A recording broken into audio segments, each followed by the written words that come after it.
All right. 6-man tag. We have the House of... I forgot this cult happened. Yes. We have the House of Black taking on Penta, Oscuro, Pac, and Erick Redbeard.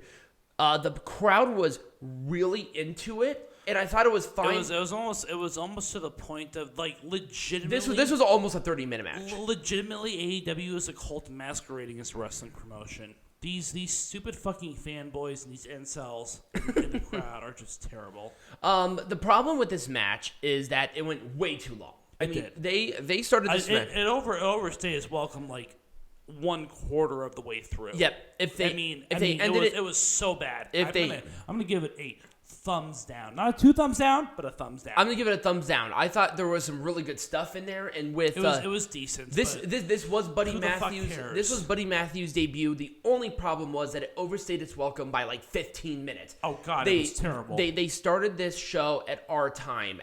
The bell rang at 4:37, and it ended at 4:52. So it was almost pissed. 30 minutes. It was a long-ass match. And the problem was that the pacing was not necessary. No, it wasn't good. We'll make this shit majestic again in 3 fucking sentences, but we're going to wait for that, or you're going to wait for that. But it was a pile driver on Erick Redbeard, which was scary as shit for the House of Black to win. Fucking do. So yeah, Orange Cassidy thumbs down.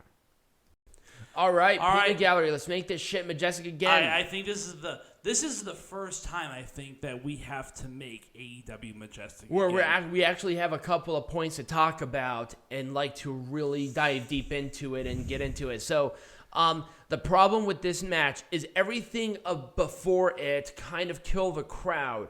Now, the crowd was getting back into it.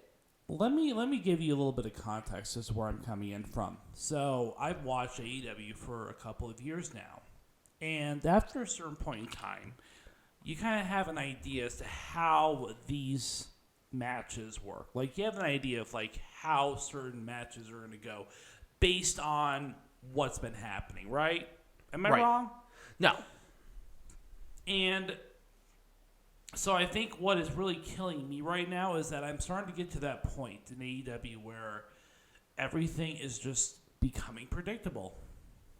Where I kind of know exactly who is going to win what matches at what points in time. I do understand. I mean, with WWE pay-per-views, I'm like 90% correct as far as like who wins which match because it's so fucking obvious. But the problem is that the predetermined aspect of professional wrestling should not dictate on your perception of the actual thing. Well, it does. That's the problem. That's your problem. Well, I know who is going to win. Enjoy the ride, not the enjoy the ride, not the destination. And that's the problem here. But you see, I think at that point, if you kind of know if you know who wins, you know how the structure of the match is going to go. But once again, even if you know exactly how it's going to go, enjoy the ride. It's not that I don't enjoy it. It's just that it's so predictable. And here's the thing. That it becomes okay, well, this is going to happen, this is going to happen, that's going to happen. You know, I'm going to give you a metaphor that I think will be appropriate for what I'm saying. Look at professional wrestling like going on a roller coaster. You know, you can visually see what's going to happen on the roller coaster. You know you're going to start from the gate and you're going to end at the gate. The enjoyment comes from going around everything. That's what professional wrestling is. Okay. Or look at a play. You know what's going to happen. You know how it's going to end. Enjoy the ride. Let's also talk about the fact that the professional wrestling community on the internet is so toxic. Oh yeah, people were trying to defend like a lot of different things, which was stupid. All right, so anyways, let's eviscerate this show. I know, but we wanted to start with this preface, but I'm just letting you know. Yeah. Think of pro wrestling that way. That's why I think I enjoy pro wrestling more than you do, because I'm looking at it that perspective. So when it comes to Adam Cole, I knew that reDRagon was going to interfere. It was stupid. I wouldn't have had them interfere. Now, if they were going to interfere, I would have had them interfere, right? Whatever. Mm-hmm. But I would have had them been thrown out instead of the hoggly boosh and them moving tables and all this bullshit that they did. Instead of without the referee doing a damn thing. Oh, I know, that was really annoying too. How many times throughout the show did the referee see something happen and fail to do anything about it? Like at least 5 times. Yeah, easily.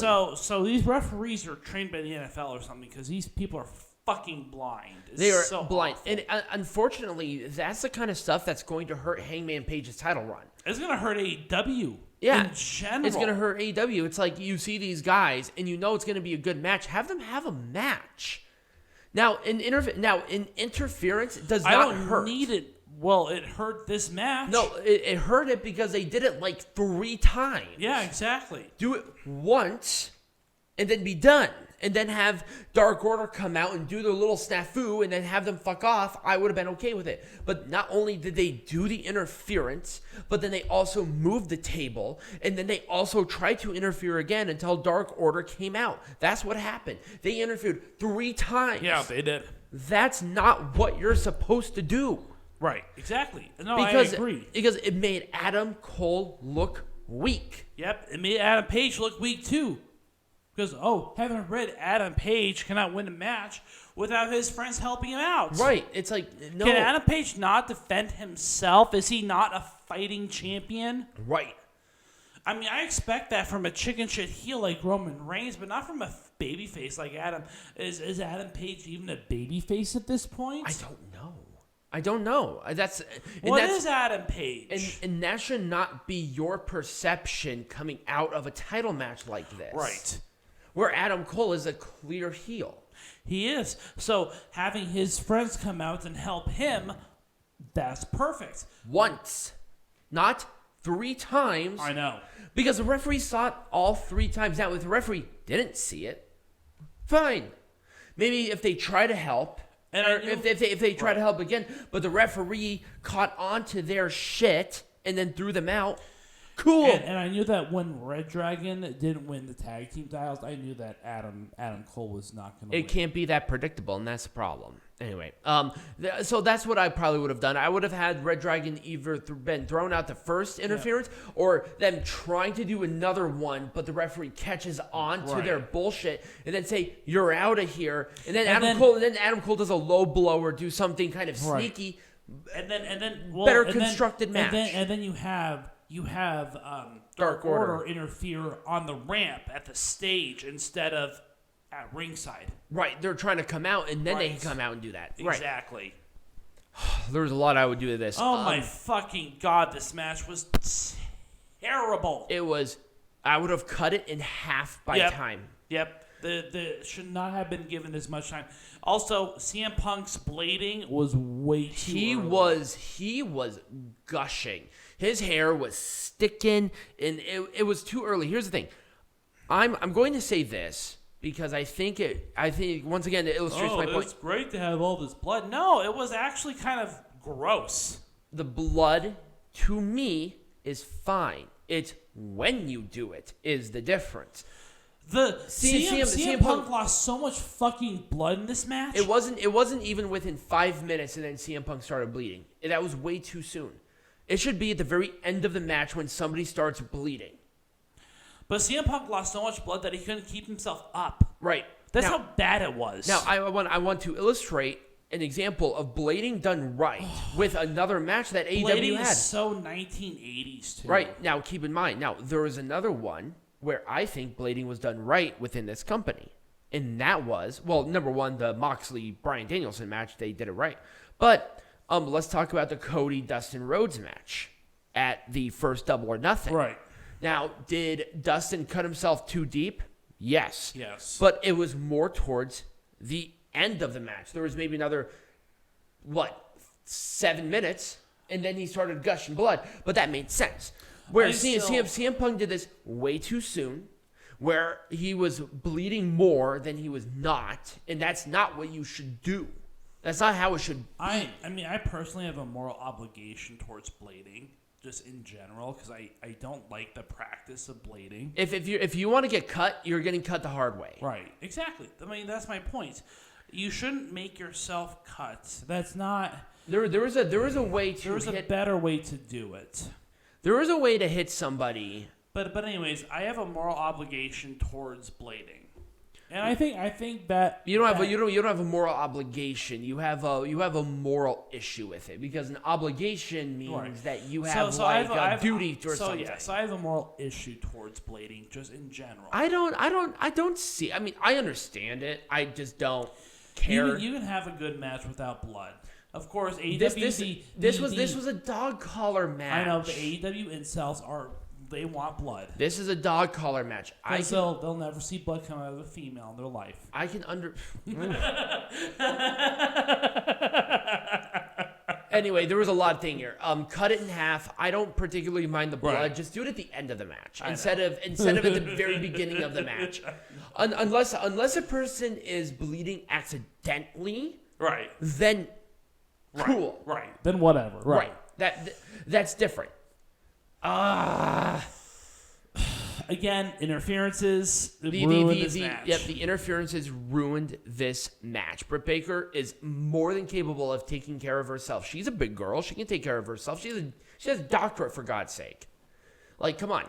Well, again, you just have to have these fucking... Also, the orientation of this match was really hurting it, because I think this was right after the dog collar match. Yeah, this was right at... No. Yes, it was right after the dog collar match.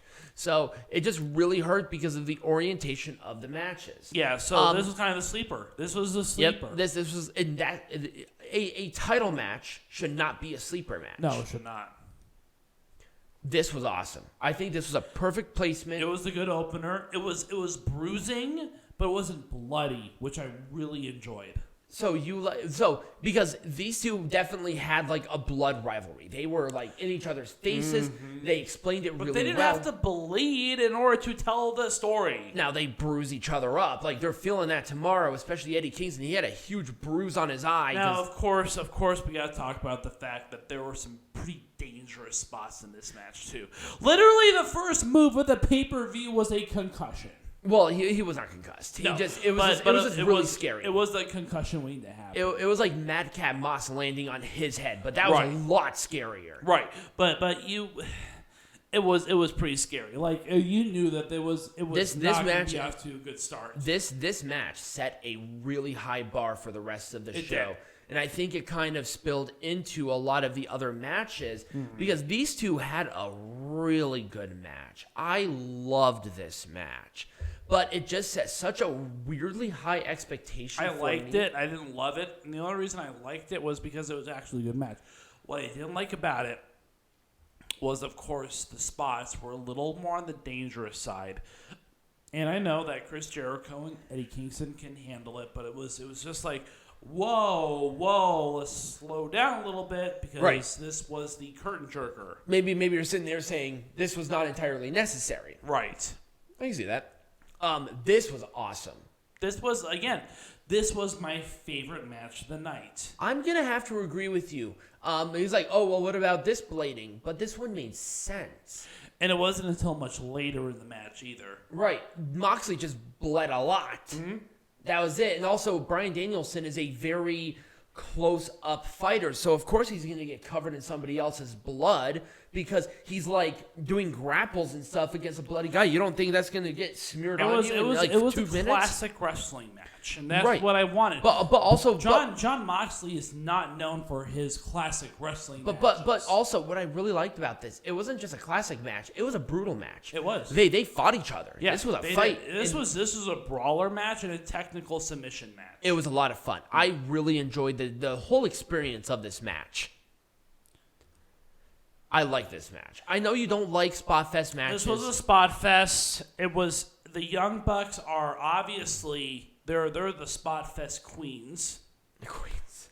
And, you got reDRagon, who would be a great... If it was just reDRagon and Jungle Boy and Luchasaurus, I would have loved this match. I don't know why the Young Bucks were added to this match. I feel like it was kind of unnecessary. It was very unnecessary. Now, the way that this match just set itself up was just terrible, too. Right. Now, here's what I would have done. I would have done reDRagon versus Jurassic Express for the titles. Young Bucks come out, pretend like they're going to help reDRagon, but yet screw them. Then have the Young Bucks reDRagon match at Double or Nothing. Because we all know what the real rivalry is. The real rivalry has nothing to do with Jungle Boy and Luchasaurus. And that's not where it should be, because once again, this is a title match. The titles should be the main focus. But they were not. And that's a bad thing. I mean, Jungle Boy and Luchasaurus were just there. And I feel like they were just there, right? And the real rivalry was reDRagon Young Bucks. And also the Jurassic Express shined in this match. I thought they did the best. They did, but it was distracting to have the rivalry between the Young Bucks and reDRagon take place at the same time. I can agree with that because it took away from Jungle Boy and Luchasaurus. I can agree. I can 100% agree with that. 100%. Jungle Boy and Luchasaurus should have had their own match with somebody else. Yep. This should have been on the pre-show.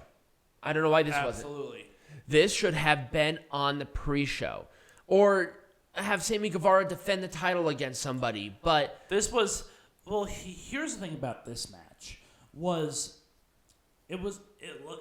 just like a sleeper before the main event. Right. I mean, that legitimately what it was. I just don't like sleepers. It's just like, it doesn't make any sense to me. It's like trios, whatever.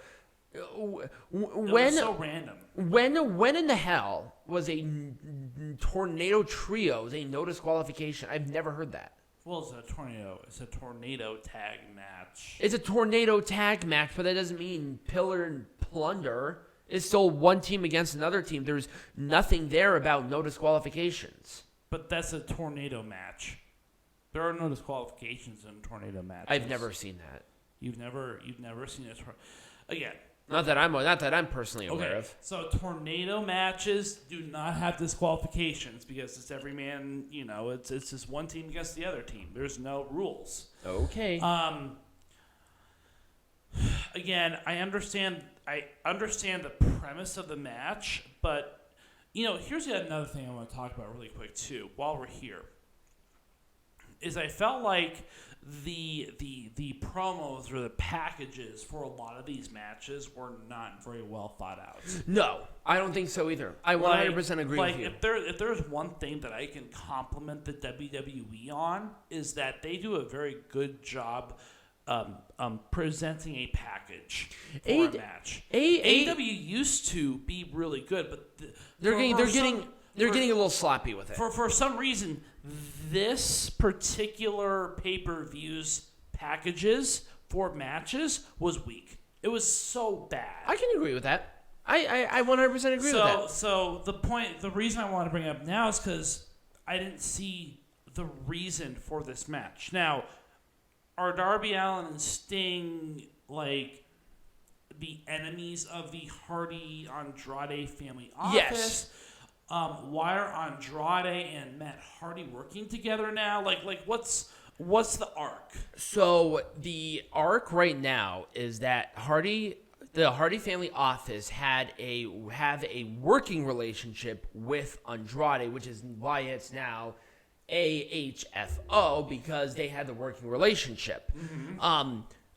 Darby Allin and Andrade have been having a rivalry, and with Sammy Guevara involved in some way, shape, or form. I kind of wish they talked about the rivalry or the tension between Guevara and Darby Allin more, and also why were Isaiah Cassidy and Sammy Guevara, who's a champion, why are they taking a backseat? And why is Andrade Alidolo not with the House of Black? Like, has he ever been part of House of Black? No. He's never been House of Black. Well, no, he was tagging with them when they were in that rivalry, but he was never officially a member of the House of Black. Well, see, and that's not a thing, is that I want to know what the arc is like now. They put them together because there was the tie-in between Queen Zelina. because that was the talk of the town right at that time. But you know, like the point being is that I wanted a little bit more information. Right. Of a novice who's watching this show. I almost expected more information. I was surprised there were 3 matches in the pre-show. Right. And that kind of sucked, actually. Once again, this match should have been in the pre-show. Or it shouldn't have existed at all because they had maybe, 2 weeks of promo on this? Ty Conti and Jade Cargill are not ready to carry a match. No. Neither one of them are. Not in a single bit. At least Jade Cargill has the excuse of being inexperienced. Ty Conti's been doing this for, to my knowledge, at the very least, more than 5 years. She should have known this. But yet, she was having a struggle on carrying this match. And I don't think it was Jade's fault. I think a lot of this was Ty's fault. Mm-hmm. It was a sloppy match. It was a very sloppy match. It made no sense. Why are they facing each other out of fucking nowhere? Right. Where, what the fuck? It just doesn't make any sense. I would have either had this on the pre-show or had it 0. Not at all. Now, this should have been on the main show. It should have been, yes, absolutely. I would have replaced the Hardy Family Office match with this match because this match, at least, has a rivalry that you kind of understood. I understood it, yeah. I know there's a rivalry with the Death Triangle and with the House of Black. Right. I understand that there is something going on. And with Phoenix injured right now, I think Erick Redbeard... Erick Redbeard, which would have just... Yeah. I think this should have been... They should have waited until Revolution to say, hey, it's Erick Redbeard, the surprise person. That would have been cool. And I think that would have been a big pop on a show like this. And they actually did have a pretty okay match. I really enjoyed it. And they definitely wrestled a pay-per-view match on a pre-show. Again, the match went too long. Yep. It should have been cut at least by 10 minutes. It should have been cut by 10 minutes, and it should have been on the regular show. The reason why it was on here, I will never know. This match was terrible. It wasn't terrible. It wasn't good, but it wasn't terrible. It was average. It was average.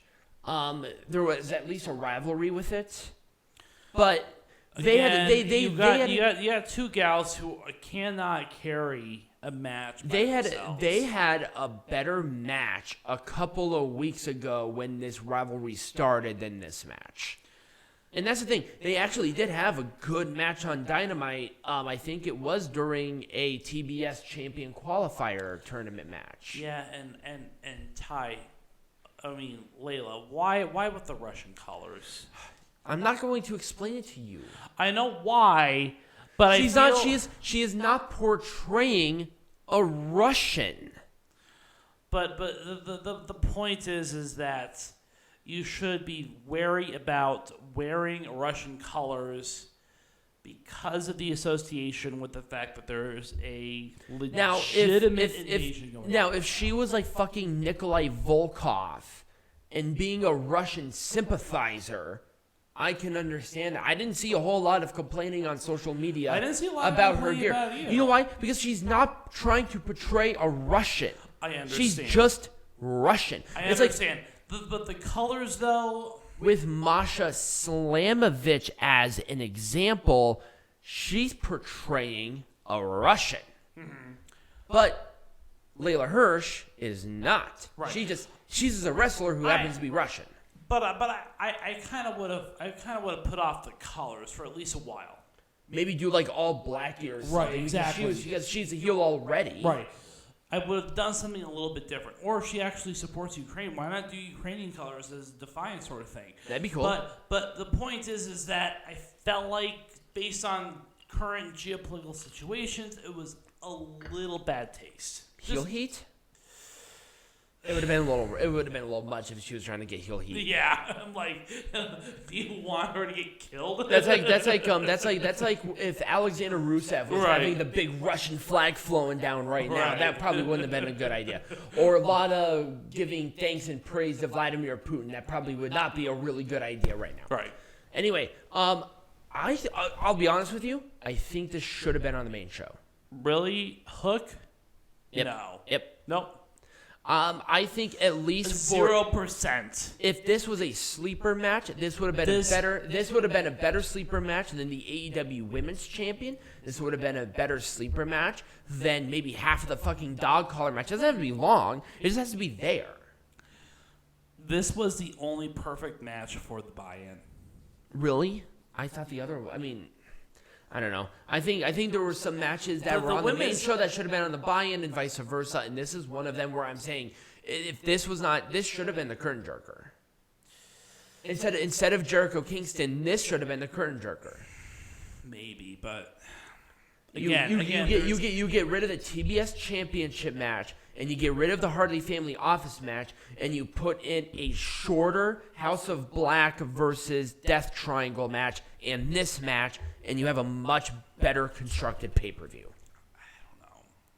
It's a little hard to sell because this one, but the thing is, this one did have a rivalry. They actually explained it really well, and I thought, to be honest with you, I did enjoy this match. I thought it was fine. And then, well, it's not the end. Let's talk about the face of the Revolution, and then we'll wrap it up. I wouldn't have done anything different. I think everybody was exactly where they were supposed to be. I enjoyed the match itself, and I think they actually put over a couple of different people within the structure of the match. Here's the thing, is that we talked about Orange Cassidy. Orange Cassidy's act is getting a little old. Mm-hmm. It's kind of like New Day. New Day is great, but I'm so sick of the New Day. Yeah, they're a little old.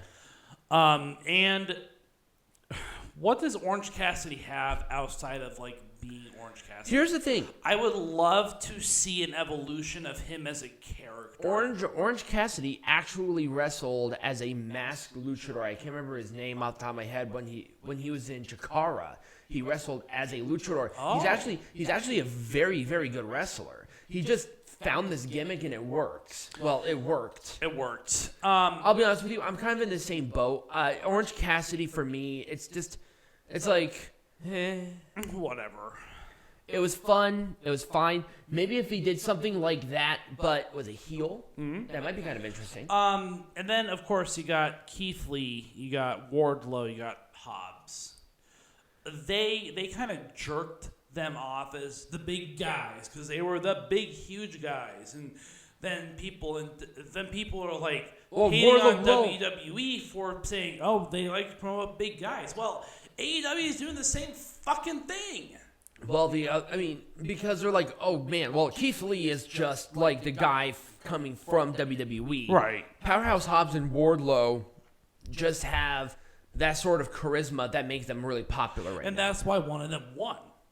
Was because Wardlow is a... They're not promoting Powerhouse Hobbs and Wardlow because they're just big. Right. There's a lot more to Wardlow and Powerhouse Hobbs. There is. They just happen to be young and big. Right. That's it. Exactly.